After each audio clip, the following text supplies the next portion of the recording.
Alright, so this is the 39UE5003 HDTV by Samsung. And I'm just here to show you guys my picture settings and whatnot and stuff like that. Right now I got a game in. I got Borderlands 2 in right now. And you know, just to show you guys a little bit of how it looks when you're gaming and stuff, if you plan on using this for gaming. I'll also be doing a video for you know, for movies and stuff like that. But here's my settings so far. You know, these are not written inside stone yet, as far as some of them, but just take you guys through it. Oops, wrong button. So right now I got my mode set to standard.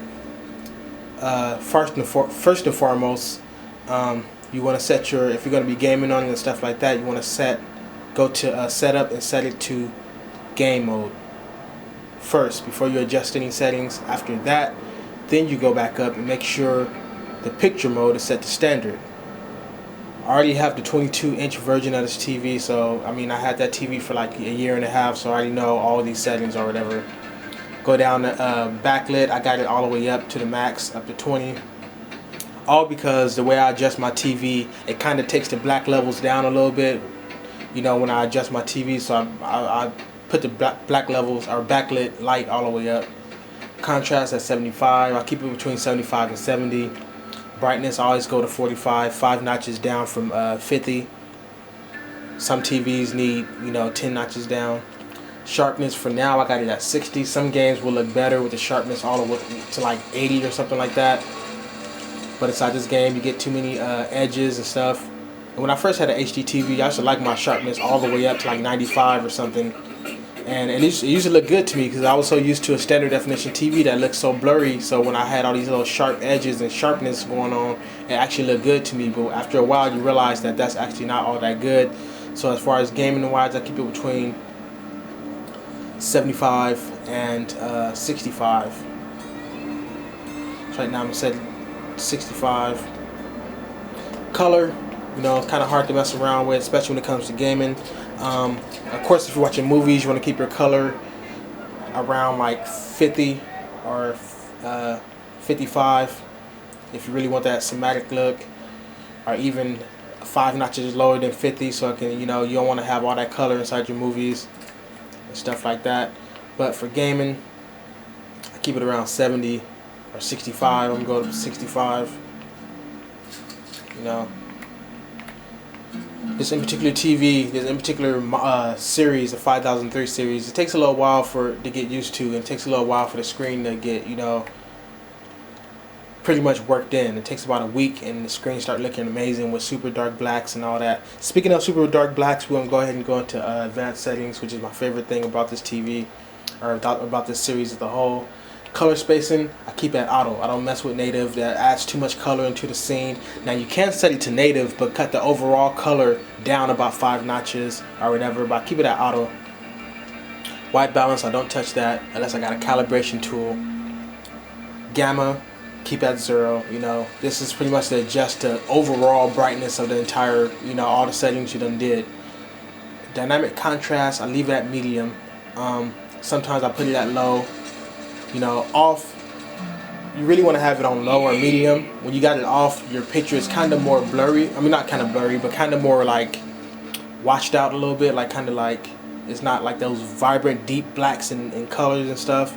And you'll notice it depending on what you're looking at. You know, sometimes I go from high to off to see the big difference between high and off, and then I go somewhere in between so I can get the idea of what it's doing. You know, so you see the big difference it's making. You may not be able to see it on screen, but you know, high is too much contrast. I already got my contrast like at 65, so that's way too much contrast. So I set it to either low or medium, and I'm gonna go ahead and keep it at medium like I had it. Black tones I always keep at darkest. I love my black tones. I like how, I mean, I love this setting about this in particular TV or whatever. It pretty much darkens up all your blacks, pretty much, you know. So that's why you don't want to cut your brightness, your brightness too much down, because you already got black tones, you know, setting or whatever you can do. So I always keep that on the darkest. Darker will work or dark will work, but for me, for my personal preference, I always leave it on darkest. and I cut my brightness down 5 notches, like I said. So that's why I cut my my display light a little bit more higher, so it won't be too dark. So I can see all the so I can have super dark blacks and at the same time see all the detail within the dark areas. Because you like supplementing, like you trading out values when you adjust one thing, you take it away from the other thing. It's kind of like taking a picture with a DSLR camera. If you set the ISO up, or the f-stop, or the shutter speed, you're supplementing from one other option. Flesh tones, I don't mess with it at all. Motion lighting, this is something new for this TV. Reduces the power consumption by brightness control. Adapted motion. So it's pretty much like like my Sony TV. It pretty much reduces the light inside certain scenes, so it can save energy and stuff like that. Keep that off. Picture options. Now I'm starting to get to some more important stuff you guys need to know. Color tones, you can keep at standard. I got mine at warm, but you keep at standard if you want. Cool, kind of like cools up everything, but standard and warm is pretty good. Screen size is the most important thing right here. Everybody always choose 16:9. That's the TV aspect ratio, 16:9. But never choose 16:9 if you have the option to choose screen fit. Now, for some TVs, it's not called screen fit. For some TVs, it's called something else. Of course, you don't want to use 4:3. That's a standard definition TV. Wide fit, that takes away some of your screen. 16:9 even takes away some of your screen. So choose screen fit, and it pushes all that lost picture that is losing. It pushes it into the picture. So, and you can also click on that or go over position it whichever way you want. Okay. Dynamic noise filter, I keep that on auto. It's pretty much reduces the noise, little fuzziness you get, little artifacts you get, especially when you're watching TV, broadcasting on a HDTV. HDMI black level, got that on low. Normal, it washes out the color a lot. If I was gaming on PC, then I would use this, because PC automatically put out a crap load of graphics, detail, and all that stuff anyways, and a lot of color and brightness adjustment. So I will keep that on normal if I was gaming on PC. But for console standards, we're gonna go to low. It adds in all that. You see how much it washes out everything. You'll see more detail because everything is more washed out and more brightened up inside certain areas of the screen and environments and stuff within the game or movie. But if you set it to low, you can still see all that detail, but the colors are more deeper, the blacks are more dark, and everything's more vibrant. And LED motion plus, enhanced motion, and fast moving scenes.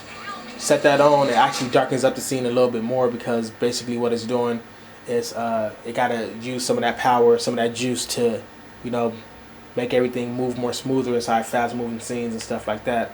I'm actually gonna turn around, see if it's like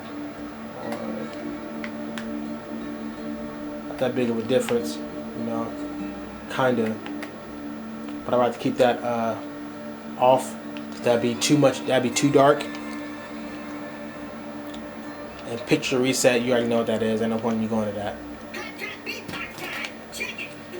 So this is how my stuff looks. Of course, it may look a little bit different, I'm recording through a camera.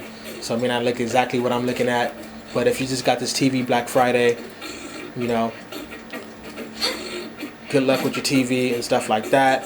There's not that many videos at all, period, on YouTube on this TV. This 5000 series as a whole, there's not no videos at all on YouTube except for mine, as far as the 22-inch version and this one. And also if somebody else has recently put up one. So with that said, it's been your boy M. Lee, the Hobby Collector. Thank you guys for watching, and I'm out.